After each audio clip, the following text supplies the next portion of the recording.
All right, everybody. I'm Steve, and this is A is for Alice, B is for Bob. No, it's not for Bob today. It's for Bolin, as in Tommy Bolin.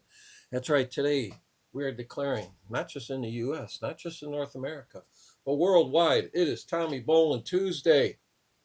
And you're asking yourself, why? Why aren't we celebrating Tommy Bolin Tuesday on anniversary of his death or his birth? Well, you know what? Anybody can do that, and I'm sure his close friends and family celebrate his birthday. May get together for a drink. They may go graveside on the day of his passing. And Tommy died young. Yeah, what was he? 26, I think. Put out a substantial amount of work in that time. And so you're asking yourself, why the hell are you celebrating Tommy Bolin? Well, I'll tell you why. Why is he so important to me? Well, how about the air that you breathe? Is that important to you? How about your children? Is that important to you? How about a good peanut butter and jelly sandwich? Is that important to you? If you answered yes to any of those questions, then I think you know where I'm coming from. And I am dedicating this episode to two VC members who are very important to me. Marsha P. and Anthony Gambler 812. They're going to love this video. I don't know if anybody else will, but I think at least those two will. So where do we start? Oh, you know what? Because Tommy, quite a bit of work accomplished in his short time on Earth, and I'm just going to grab stuff randomly here. You know what? I'm going to grab the two books I have on Tommy. This is Tommy Bolin, In and Out of Deep Purple, and then Touched by Magic. And so Tommy, he's kind of a guitarist for hire. Somebody wants a really good guitarist to play along with him, they're going to get a hold of him. Alphonse Moussan and his album Transplant.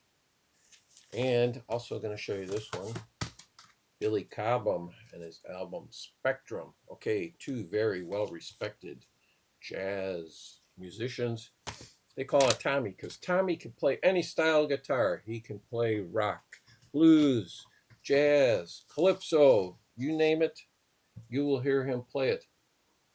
And then also the band Moxie, their lead guitarist, got into a fight with the producer while they were recording this album, and Tommy was nearby, and so their manager called over, I think it was the manager, called over Tommy to come in and lay down the lead solos on this album. Tommy does all but two on here, so the other two suck. You don't need to hear those songs.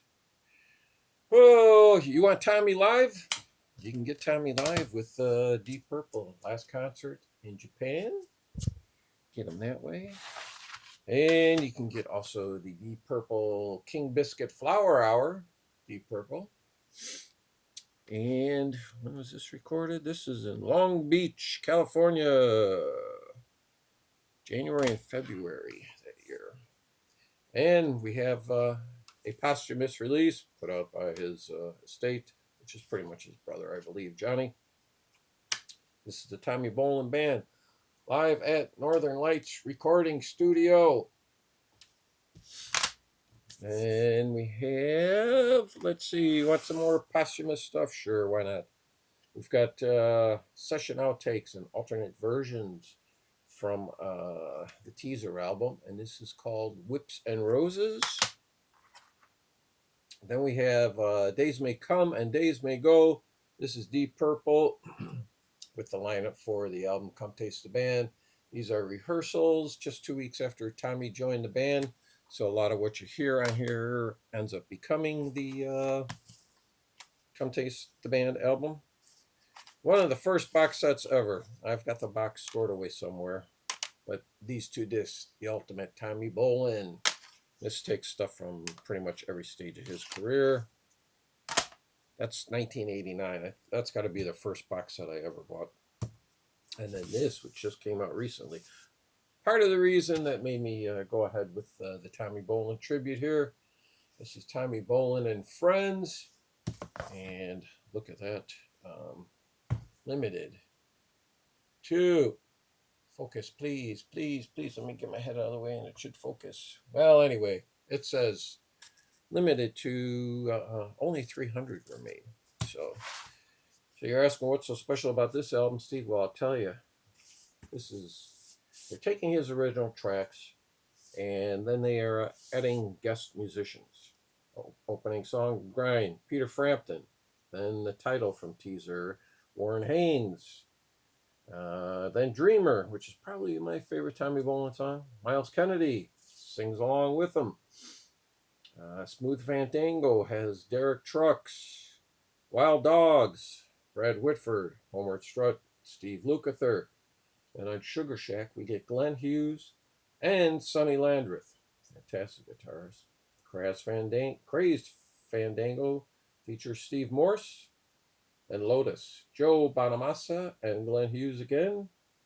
And then on the last side, we get, what do we got here? Oh, Marching Bag Movement 2, Steve Lukather, Derek Trucks, and Peter Frampton all playing guitar on it. And then Movement 3 has Steve Lukather, Steve Morse, and Joe Bonamassa. And then Marching Bag Movement 4 has Warren Haynes, Joe Bonamassa, Brad Whitford, and Peter Frampton. So that tells you how well respected Tommy is. I checked, Amazon still has copies of this available. Okay, and then when Tommy's in a band, okay, we've got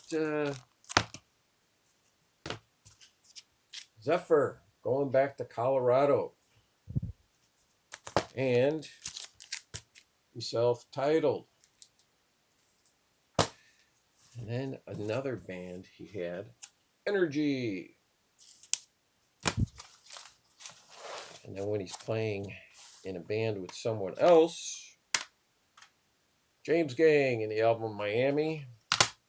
And then also the album Bang. Oh, that opening track, Standing in the Rain, fantastic. And that's Tommy there, but that's not Tommy's body.